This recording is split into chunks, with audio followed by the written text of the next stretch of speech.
Big band music became popular starting in the 1930s and leading to the 1950s. It included many musical instruments and the style of jazz music. Two major musicians from this era were Frank Sinatra and Stan Kenton.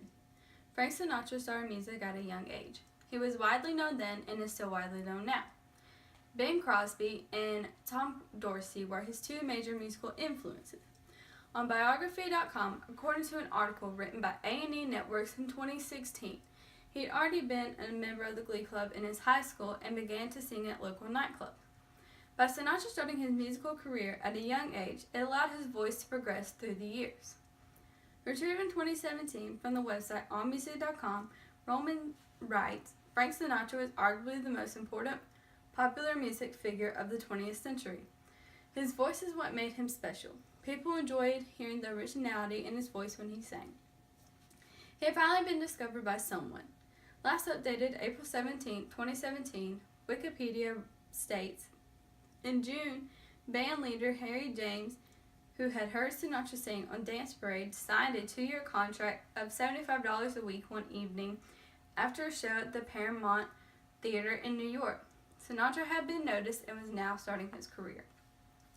A&E Networks wrote on April 27, 2016 on Biography.com that Sinatra made his first recordings, such as All or Nothing at All, with James. He had not been happy with James, so he decided to find a different path for his career. The Encyclopedia of World Biography wrote on their website, notablebiographies.com, in 2017, Sinatra joined Tom Dorsey and his orchestra. He wanted more for himself and he wanted more success, so he decided to join Dorsey. This paid off because after a while of hit recordings, Sinatra began his solo career. In 2017, Linda Alchin wrote on the website, datesandevents.org, he had signed with Capitol Records in 1953.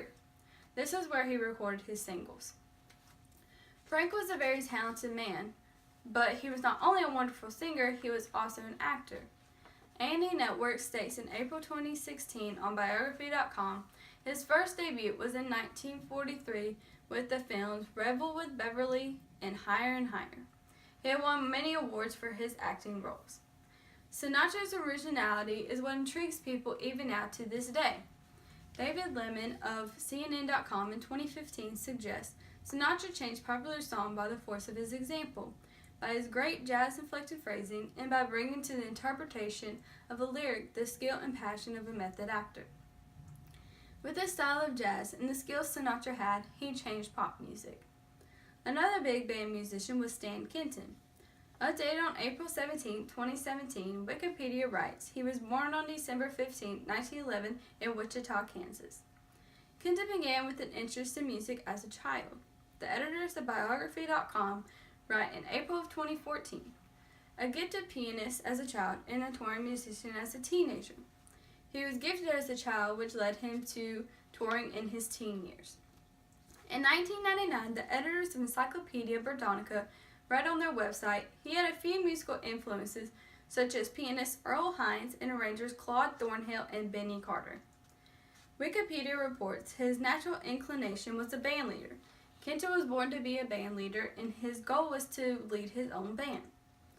Accessed in February of 2017, Scott Yanow states on allmusic.com, in 1941 he formed his first orchestra, which later was named after his theme song, Artistry Rhythm.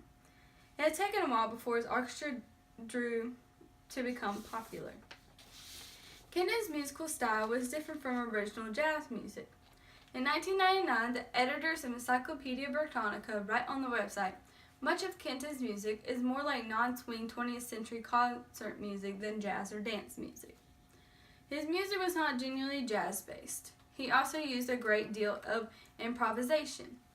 The editors of Encyclopedia Britannica wrote on their website in 1999, Kenton was responsible for the progressive jazz label that some mistake for all modern jazz. Progressive jazz was a term that Stan Kenton had created. Accessed in February of 2017 on allmusic.com, Scott Yanow says, Kenton seemed to use modern jazz, but really it was characterized by complex, loud, and brassy voicings. Stan Kenton was a controversial musician in big band's era.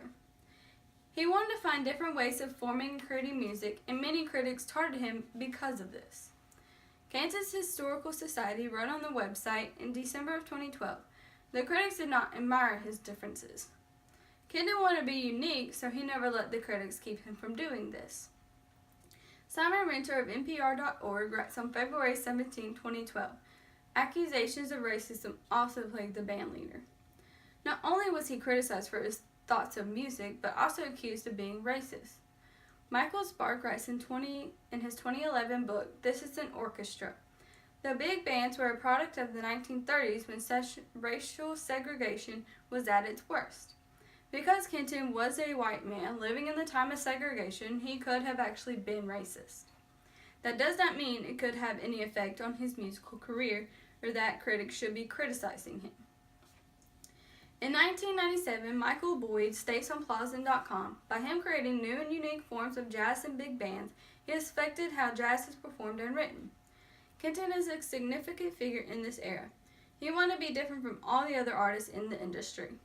On Plausin.com, Michael Boyd also writes in 1997, by introducing progressive arranging techniques, harmonies and rhythms, as well as concepts on how bands should sound, and integrating jazz and classical genres, Kenton forever changed the jazz world. Big bands included many artists, but two important figures of this era were Frank Sinatra and Stan Kenton. Although they started their music in the 1930s to 1950s, they are still an influence today. People were intrigued by Sinatra since he was a teen. They enjoy listening to his unique, deep voice. Stan Kenton was a very controversial musician. That did not stop his creation of progressive jazz, which has influenced how jazz music is performed today.